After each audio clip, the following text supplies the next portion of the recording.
you surround me.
Now, this great zeal that the Israelites displayed in putting down the wickedness of Gibeah has been described in the previous chapter, but here two more things are added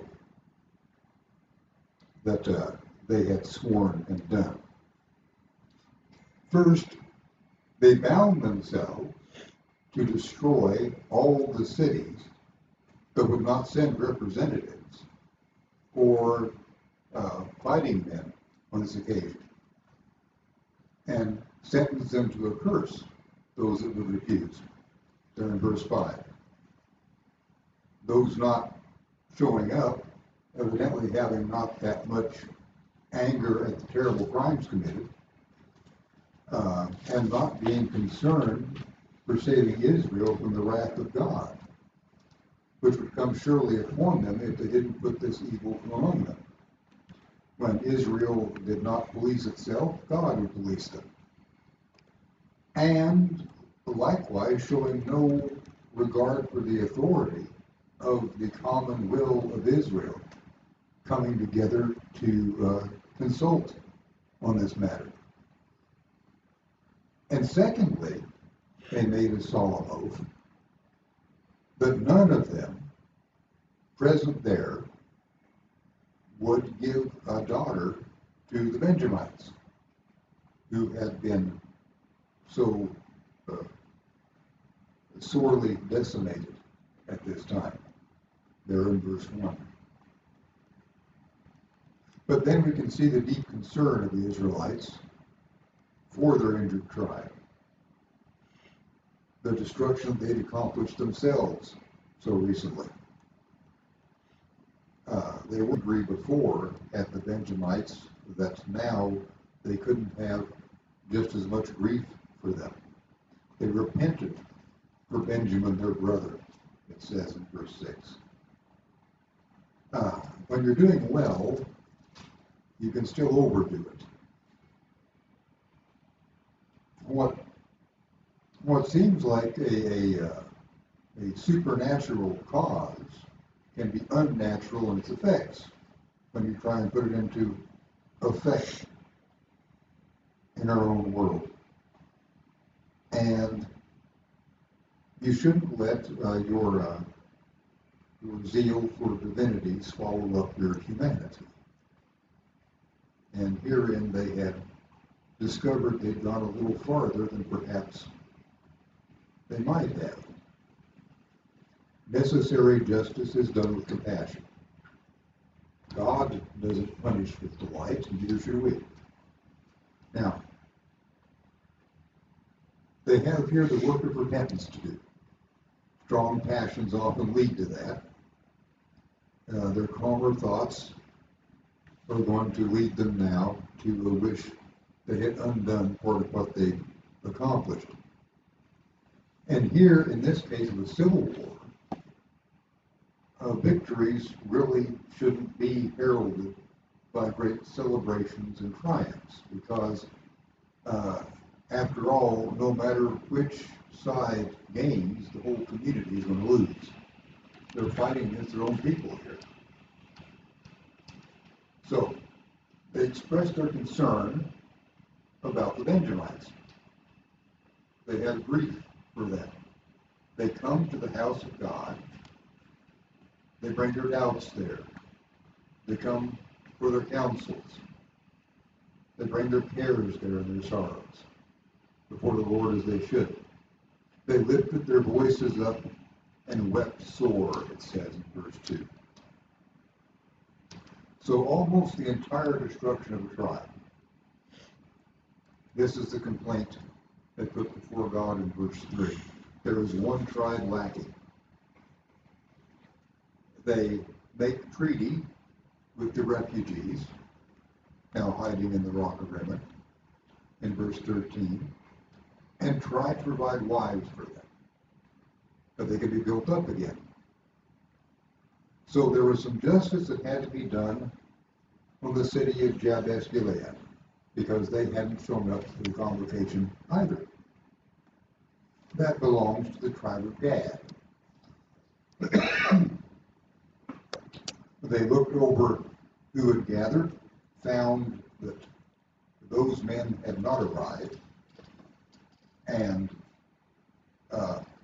responded to the summons. There in verse 8 and 9. And so they sent a detachment of 12,000 men to execute sentence on Jabesh Gilead. They were to put all to the sword, men, women, and children. There in verse 11. And then there is a provision made for Benjamin and their wives here. The distinction is made between the wives and the virgins in verse 11 and verse 12. So the virgins will be saved alive.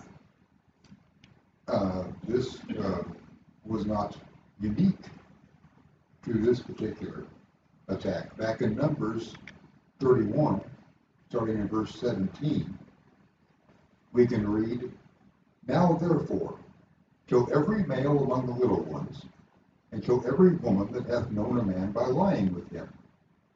But all the women and children that have not known a man by lying with him, keep alive for yourselves." So, taking the virgin young women and girls as spoils wasn't anything new. This had been done before. And here they were going to use that practice in order to supply wives for the Benjamites. They only found 400, though. 400 marriageable young ladies found in Jabesh Gilead. Those were married to that many of the surviving Benjamites in verse 14. But they still have 200 to go. So they're going to have to find another way to supply the other 200. Would you like to read 16 through 25? Yeah. Judges 21, 16 to 25. Then the elders of the congregation said, "How shall we do for wives for them that remain, seeing the women are destroyed out of Benjamin?" And they said, "There must be an inheritance for them that be escaped of Benjamin, that a tribe be not destroyed out of Israel. Howbeit we may not give them wives of our daughters, for the children of Israel have sworn, saying, Cursed be he that giveth a wife to Benjamin." Then they said, "Behold, there is a feast of the Lord in Shiloh yearly, in the place which is on the north side of Bethel, on the east side of the highway that goeth up from Bethel to Shechem, and on the south of Lebonah." Therefore they commanded the children of Benjamin, saying, "Go and lie in wait in the vineyards. And see, and behold, if the daughters of Shiloh come out to dance in dances, and come ye out of the vineyards, and catch you every man his wife of the daughters of Shiloh, and go to the land of Benjamin. And it shall be when their fathers or their brethren come unto us to complain, that we will say unto them, Be favorable unto them for our sakes, because we reserve not to each man his wife in the war. For ye did not give unto them at this time, that ye should be guilty." And the children of Benjamin did so, and took them wives, according to their number, of them that danced, whom they caught. And they went and returned unto their inheritance, and repaired the cities, and dwelt in them. And the children of Israel departed thence at that time, every man to his tribe and to his family. And they went out from thence every man to his inheritance. As there was no king in Israel, every man did that which was right in his own eyes. So here we have the supply of the other 200 wives. They have made some oaths, of which they're not very happy right now. And we're trying to find a way to kind of get around them. Or at least this one. So,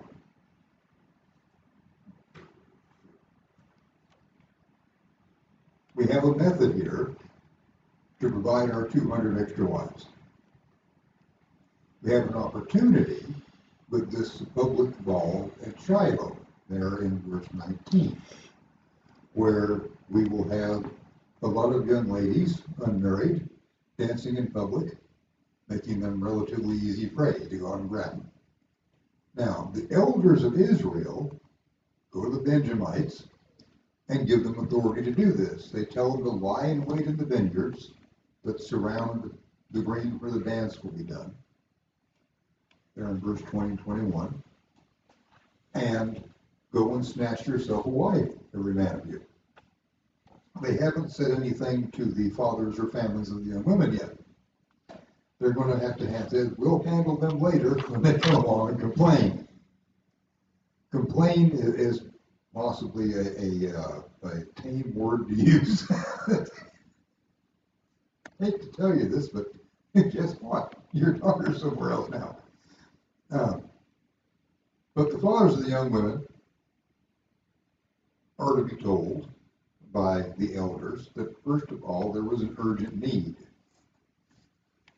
During the war, they had not reserved each man his wife, as it says in verse 22. They had killed all the women, leaving just the men there. And they were also to tell them that they wouldn't be strictly breaching their vow, because after all, they weren't giving their daughters to them. They just won't go and get them back. The Benjamites had taken them, and the families of these daughters didn't have anything to do with that part. And lastly, at the end, we have the settling of the tribe of Benjamin again. The few that remained returned to the inheritance of that tribe, there in verse 23. Soon after this, Ehud would spring up from among their number, and he'll be famous in his generation as the second judge of Israel, back in chapter 3 and verse 15. The army of Israel, in verse 24, is disbanded, having done as much as they're going to do at this point. And in verse 25, again it repeats the cause of all this confusion and strife that has occurred. That there was no king in Israel, and everyone did as he felt was good in his own heart. And that brings us to the end of Judges, but not to the end of our study of that period, because the story of Ruth also occurs therein.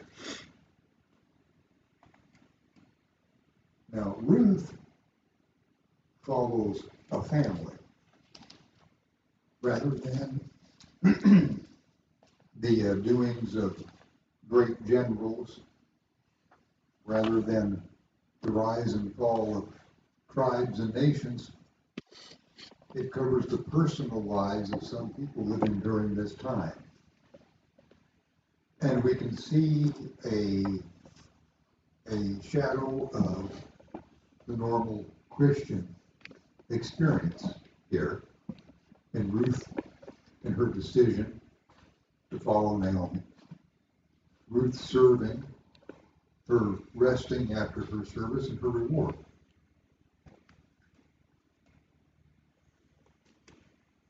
This probably happens about in the first half of Judges,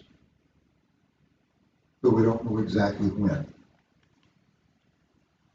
In this, Ruth is sometimes considered to be a type and a figure of the church, a Gentile woman, not of the Israelites, who becomes a bride to a Bethlehemite, who is able to redeem it, and who is in the lineage of our Lord Jesus Christ. So we'll begin here with the first chapter, in which we learn the travails of Ruth's mother-in-law, and how she came, she being Ruth, how she came to be among the Israelites and worshiping the one true God. So we'll start with verses 1 to 5. Starting verse 1, chapter 1 of Ruth.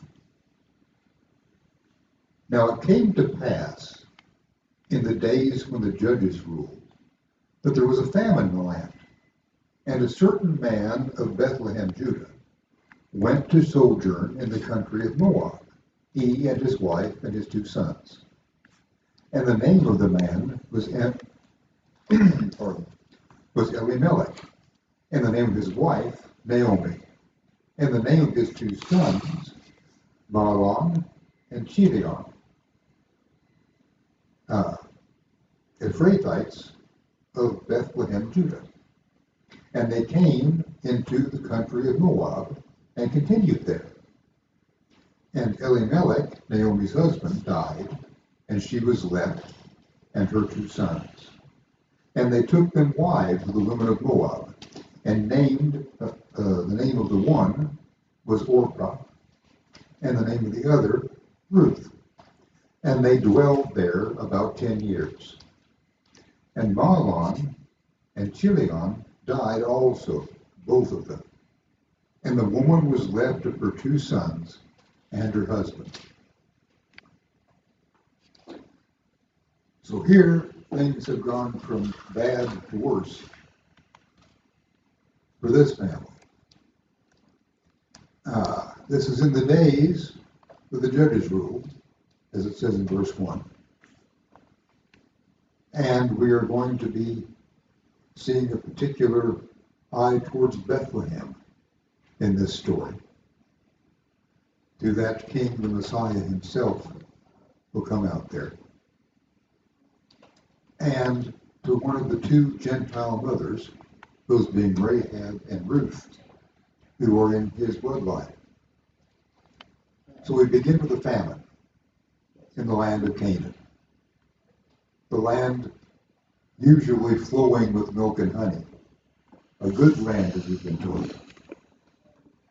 Here a judgment of God that God had threatened to bring upon them back in Leviticus 26 for their sins, that they would not enjoy the fruit of the land. And one particular family, distressed in the famine, is that of Elimelech. His name signifying, my God, the King. His wife is Naomi, a name which signifies amiable or a pleasant one. But the sons' names are Mahlon and Chilion, sickness and consumption. Perhaps being born sickly, or perhaps distressed because of the famine in the land. Then this family goes out from Bethlehem into the country of Moab. That's on the other side of the Jordan. They go there to find some substance where they can live because of the famine in verses 1 and 2. Jeremiah chapter 48 and verse 11, the prophet says, Moab hath been at ease from his youth, and he hath settled on his lees, and hath not been emptied from vessel to vessel. Neither hath he gone into captivity. Therefore his taste remained in him, and his scent is not changed. So Moab stayed pretty stable, and they headed for there. Now, Elimelech's not going to go there to settle forever. He'll just travel for a time. Abraham did that on a similar occasion, went into Egypt. Isaac went into the land of the Philistines. And here, Elimelech, in order to provide for his family, which is commendable, takes his wife and children with him. As in 1 Timothy chapter 5 and verse 8, but if any provide not for his own, and especially for those of his own house, he hath denied the faith and is worse than an infidel.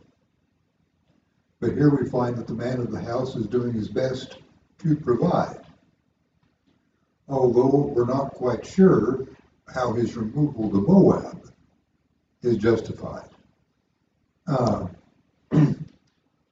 The good land they've been given by God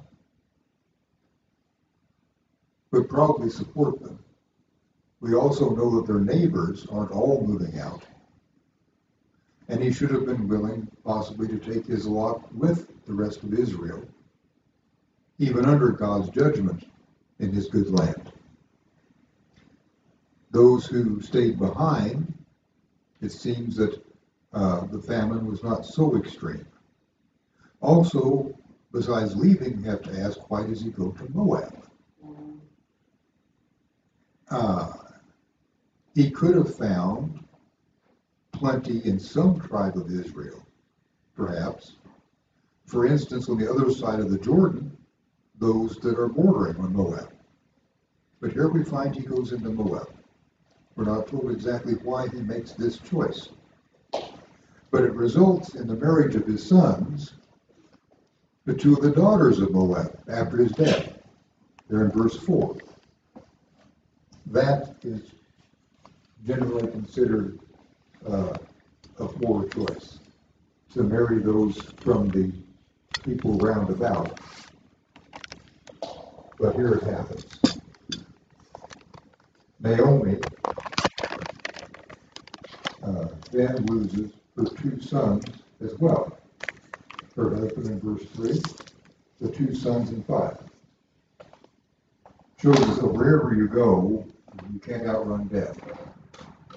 And leaving to save yourself from the famine won't necessarily save you. We can't likewise expect to prosper when we try to go out of our way to avoid duty. If you try to save your life in some indirect course not chosen by the Lord, you can lose it. And herein we see that death coming to a family often causes tragedy upon tragedy. One is taken away to be followed soon thereafter by another. So Naomi is left without her original family. She loses her husband and therefore has to put confidence in her sons. And then she loses the sons, by which we see that that confidence we place in our happiness here needs primarily to be placed in the Lord alone, for He is the one thing that can't be taken from us. And that brings us to verse 6. And we'll go through 6 to 18 here, and then we'll discuss.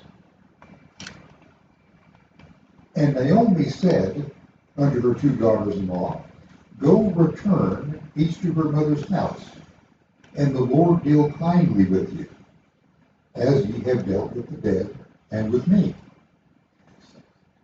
6. Oh, too far. Oh, I read that wrong. Here we go. Thank you very much. Then she arose with her daughters-in-law, that she might return from the country of Moab. For she had heard in the country of Moab how the Lord had visited his people in giving them bread. Wherefore she went forth out of the place where she was, and her two daughters-in-law with her. And they went on the way to return unto the land of Judah. And Naomi said unto her two daughters-in-law, Go, return each to her mother's house. The Lord deal kindly with you, as ye have dealt with the dead and with me. And the Lord grant you that you may find rest, each of you, in the house of her husband. And she kissed them, and they lifted up their voice and wept. And they said unto her, Surely we will return with thee unto thy people. And Naomi said, Turn again, my daughter. Why will ye go with me? Are there yet any more sons in my womb, that they may be your husbands? Turn again, my daughters, go your way, for I am too old to have a husband. If I should say I have hope, if I should have an husband also tonight, and should also bear sons, would ye tarry for them till they were grown? Would ye stay for them from having husbands? Nay, my daughters, for it grieveth me much for your sake, that the hand of the Lord is gone out against me. And they lifted up their voice and wept again. And Orpah kissed her mother-in-law, but Ruth clave unto her. And she said, Behold, thy sister-in-law is gone back unto her people, and unto her gods. Return thou after thy sister-in-law. And Ruth said, Entreat me not to leave thee, or to return from following after thee. For whither thou goest, I will go. Whither thou lodgest, I will lodge. Thy people shall be my people, and thy God my God. Where thou diest, I will die, and there will I be buried. The Lord do so to me, and more also, if aught but death part thee and me. When she saw that she was steadfastly minded to go with her, then she left speaking unto her.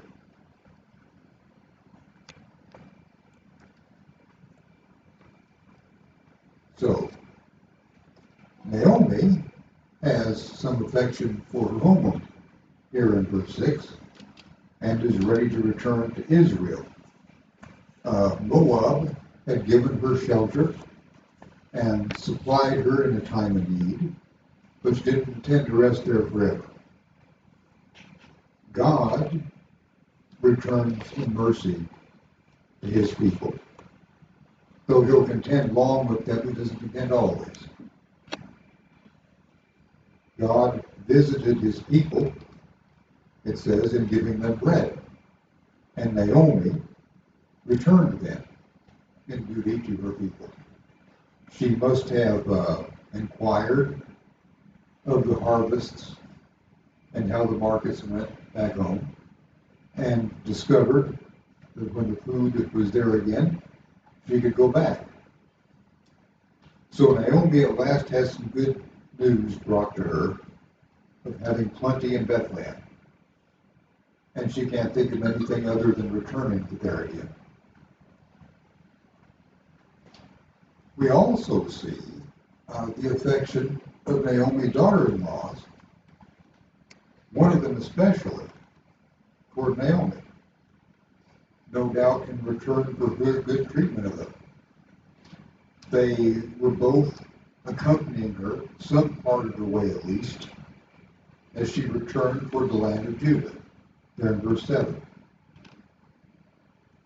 Naomi, as should be with an Israelite, had been kind to them and won their love, and she being an example to all mothers-in-law. And Orpah and Ruth had a sense of her kindness. After they'd gone a little way with Naomi, she urged them to go back. There in verse 8 and 9. Return each to their mother's house. They had parents yet living. They had houses to go to where they might be welcome. Whereas Naomi did not know where she might land when she came back, her immediate family being gone. So she dismisses them.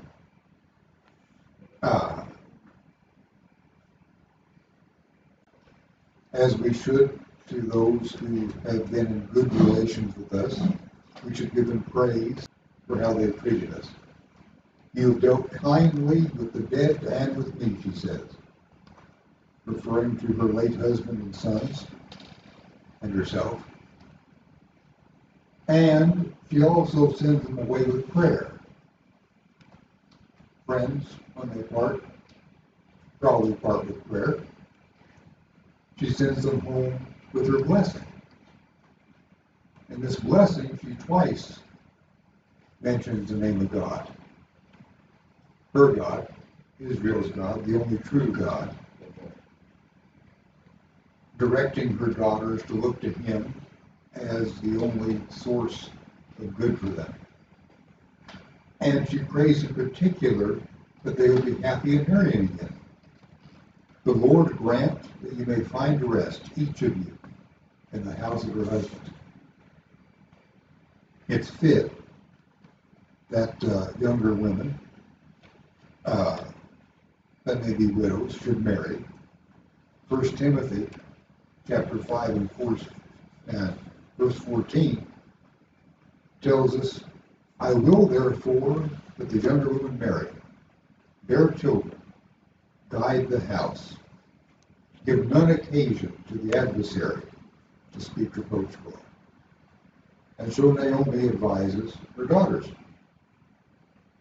Being married is a state of rest, such as the world affords anyway. Rest in the house of her husband.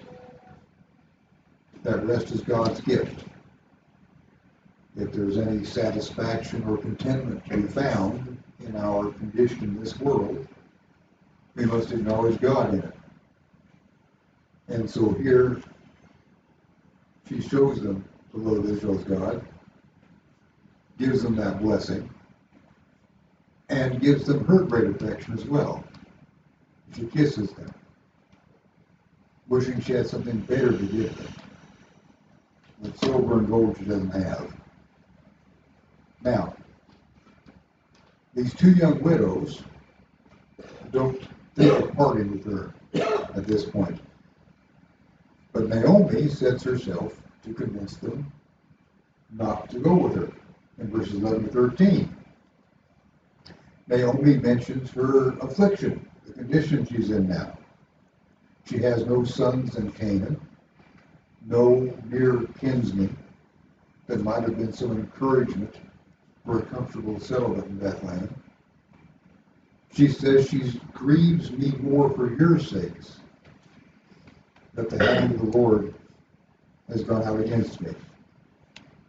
Now, she judges herself as the chief object of this affliction, God's quarrel being with her. When we're under affliction, it reflects very well on us that even if others share in the trouble, that we see the voice of God in it speaking to us, rather than just distributing it to everyone around us and not taking the lesson ourselves. And she's most troubled by the fact that her trouble has also become their trouble, that she has nothing to do for them and is leading them possibly into a worse situation than they would have back home. She's gracious and generous and doesn't want to see her burden become a burden to others. Now,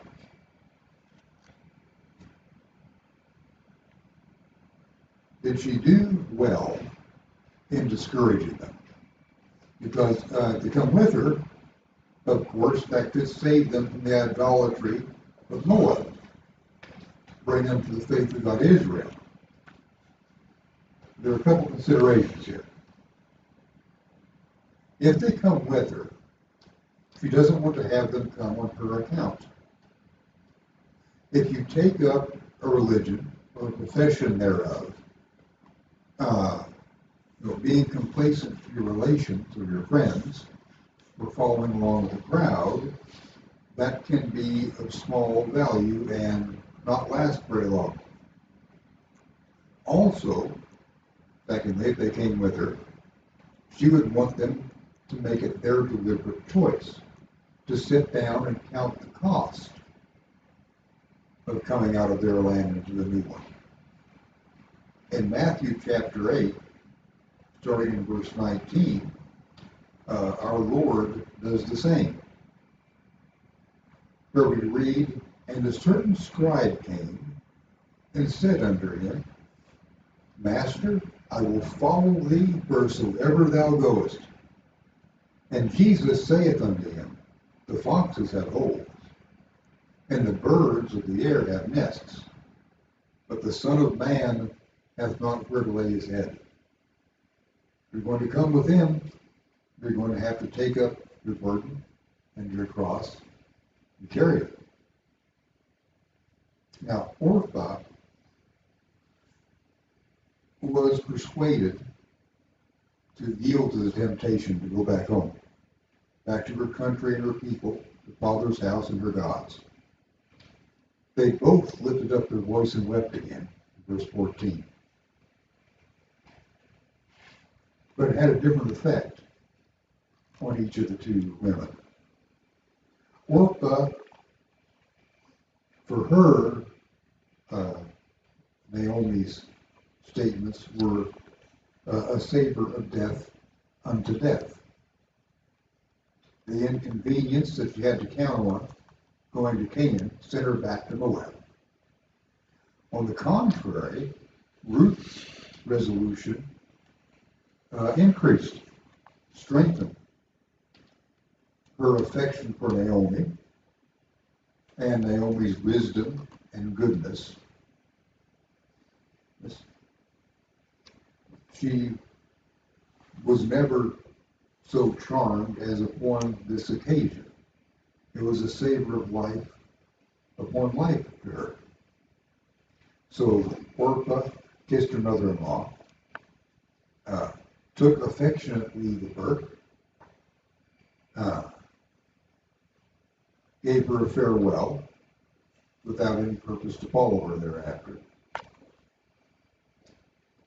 There are many who have affection for Christ and who see good in that, but they come short of salvation because they can't find in their hearts to forsake those other things they had.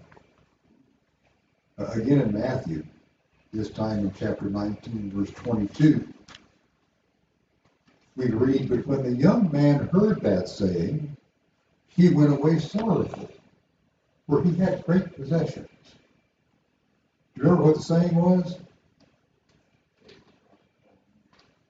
No, he had come to Jesus and said, "I followed all the laws and that. What must I do to be perfect?"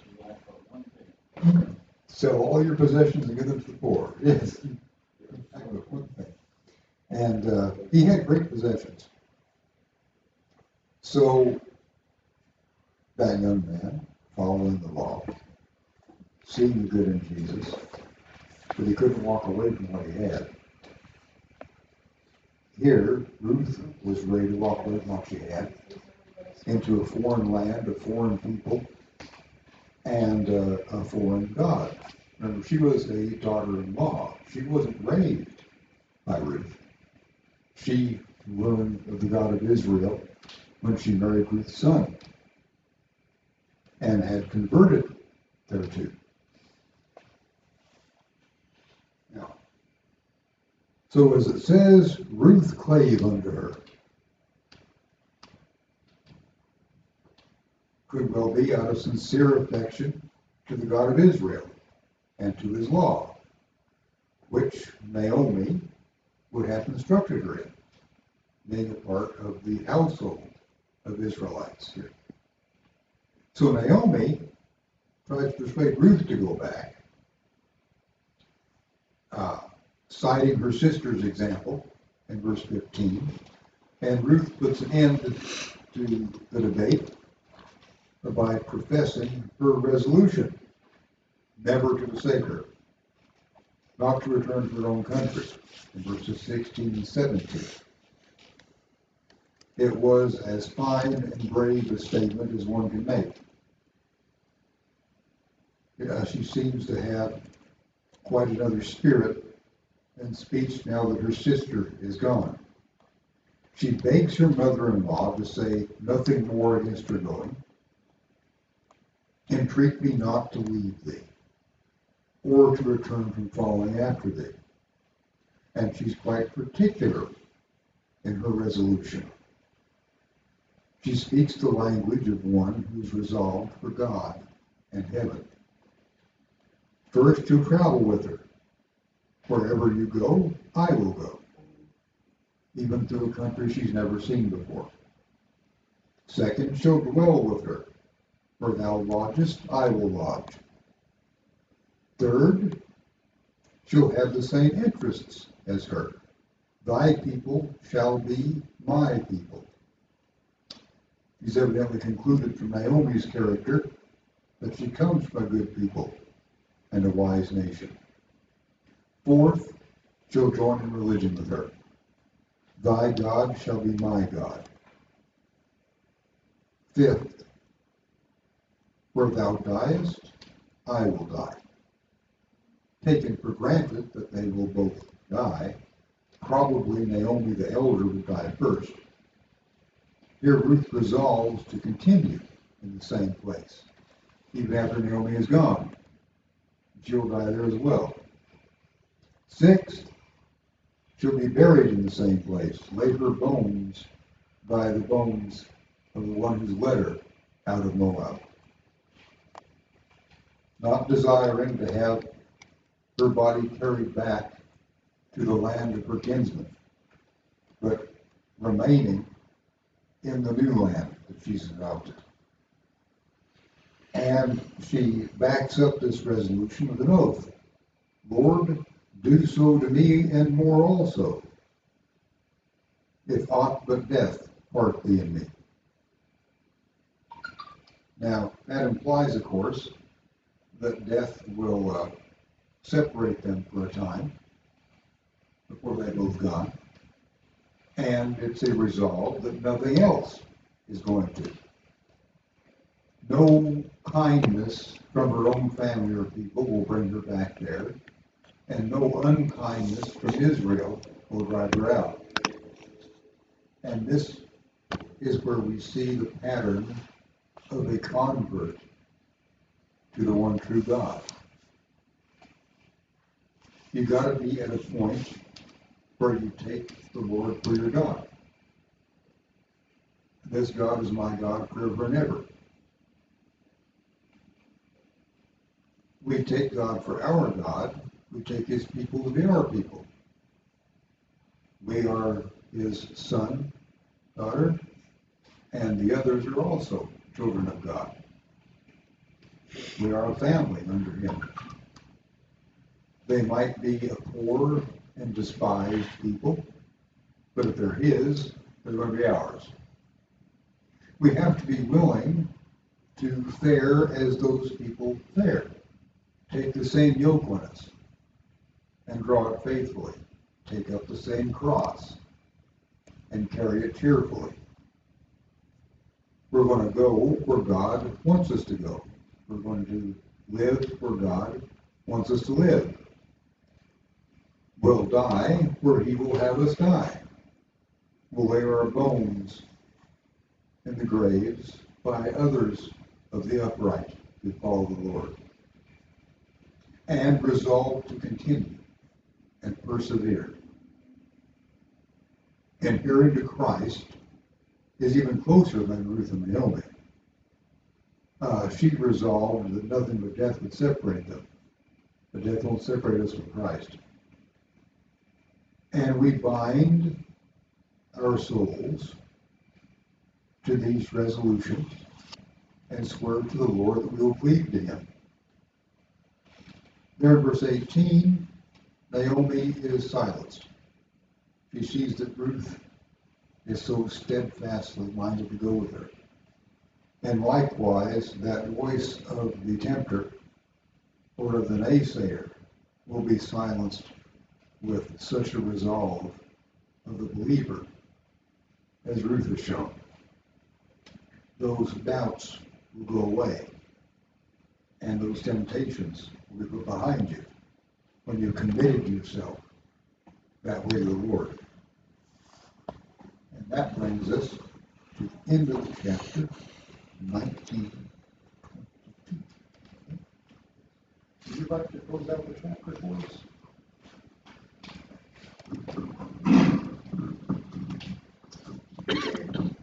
Ruth chapter 1, verses 19 to 22. So they two went until they came to Bethlehem. And it came to pass, when they were come to Bethlehem, that all the city was moved about them. And they said, Is this Naomi? And she said unto them, Call me not Naomi, call me Mara, for the Almighty hath dealt very bitterly with me. I went out full, and the Lord hath brought me home again empty. Why then call you me Naomi, seeing the Lord hath testified against me, and the Almighty hath afflicted me? So Naomi returned, and Ruth the Moabitess, her daughter-in-law, with her, which returned out of the country of Moab, and they came to Bethlehem in the beginning of barley harvest. So after their long trip, they come at last to Bethlehem. They come at a good time, the beginning of the barley harvest, the first harvest there. They're going to have plenty, quite possibly. Now, the neighbors are kind of taken aback here in verse 19. All the city is moved about them. People recognize Naomi. Formerly, she had evidently been doing all right, because those who did know her were very surprised to see her in the condition she's in now. Now more altered in her afflictions. They wonder if that's her. Is that actually Naomi there? Naomi, however, is composed in her spirit, despite her afflictions. She has a good deal of pious patience here. She bears the effects of her affliction, verse 20 and 21. Just call me not Naomi, call me Mara. For Naomi signifies pleasant or amiable, but pleasant things can be laid waste. He says, call me Mara, bitter or bitterness. The change in her state, as it's described, with regard to divine providence, here is without any complaints or murmurings against the Lord. She's come to a lesser state than she had. It's a sad and melancholy change. But as she said, she went out full. The Lord brought me home again empty. But this acknowledges the hand of God and doesn't complain or argue against it. That mighty hand in this affliction is the Lord that brought her home again empty. To satisfy a soul under affliction, there is nothing that does better than consideration of the hand of God in it. In 1 Samuel chapter 3 and verse 18, we read, and Samuel told him every whit and hid nothing from him. And he said, it is the Lord. Let it do what seemeth him good. Or in Job chapter 1 and verse 21, and said, naked came I out of my mother's womb, and naked shall I return thither. The Lord gave, and the Lord hath taken away. Blessed be the name of the Lord.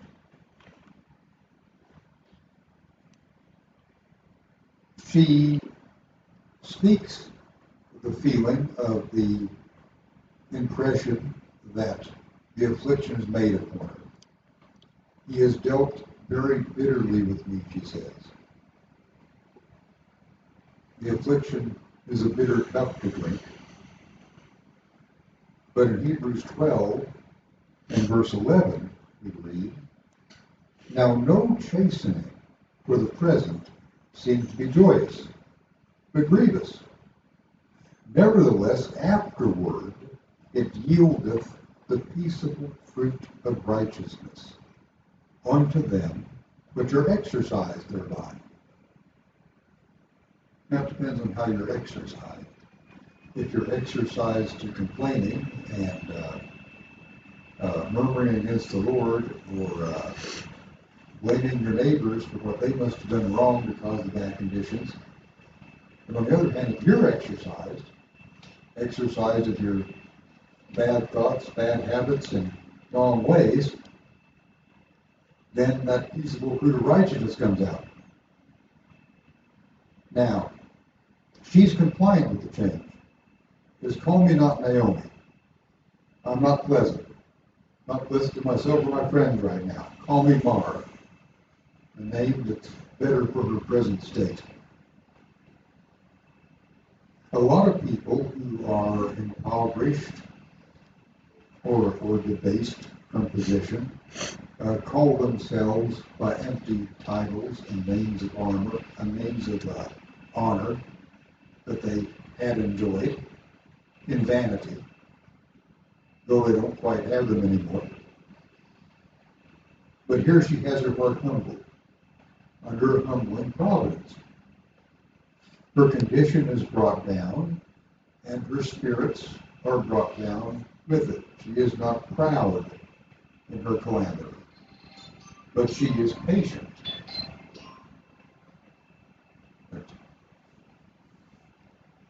Our troubles are sanctified to us when we act in nature with them. It's not the affliction itself that hurts us when it's rightly born. It can do us good.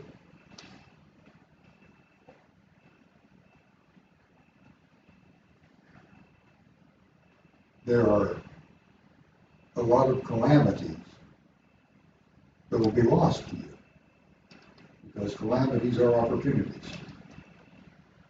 And those calamities will be lost on you if you haven't learned how to suffer. And that's one of the hardest teachings of the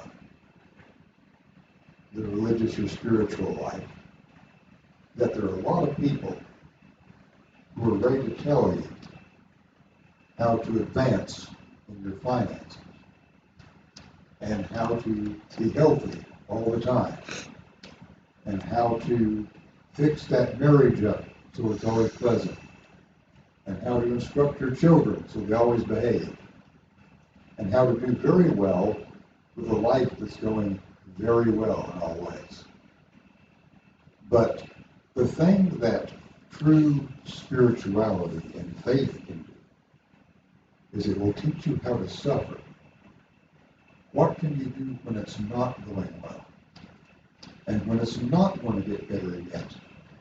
And when you know it's not going to, and you're going to live through it, and it's going to hurt. Doing that is what true pious patience and faith and trust in God will do. Those calamities we have aren't lost on us, because we know how to suffer through them with patience and without being corrupted by them, but rather being purified by them as going through the fire. And that is the end of the first chapter of Ruth. And I would like to thank everyone for being here, and mostly I'd like to thank the Lord right now. Father God, thank you for bringing us here again once more. And please bless us as we go out, as you blessed us coming in.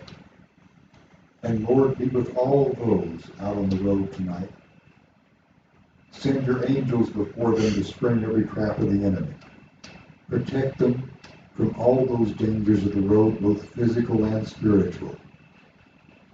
And Lord, kindle in our hearts and theirs that spirit that will lead us into your living word every day, not just on church days and Sundays and Bible studies.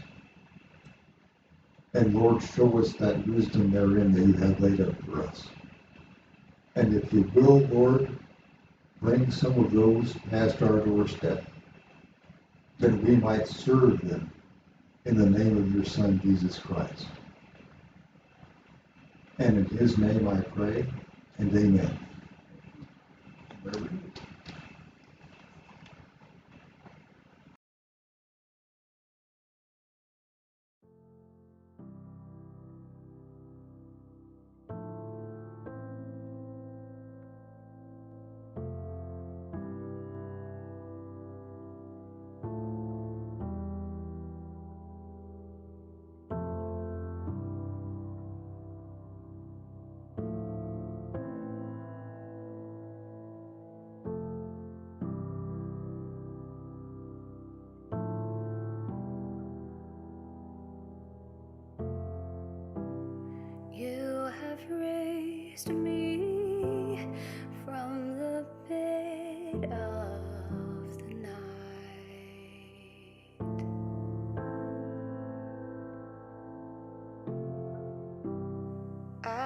shadow, out of silence, death to life. All my fountains are in you.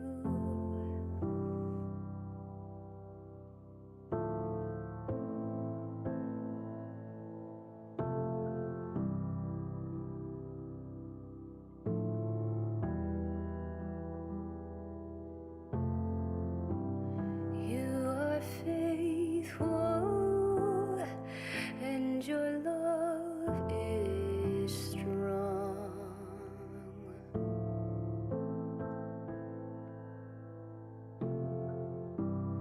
You surround me.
You have raised me from the bed of the night.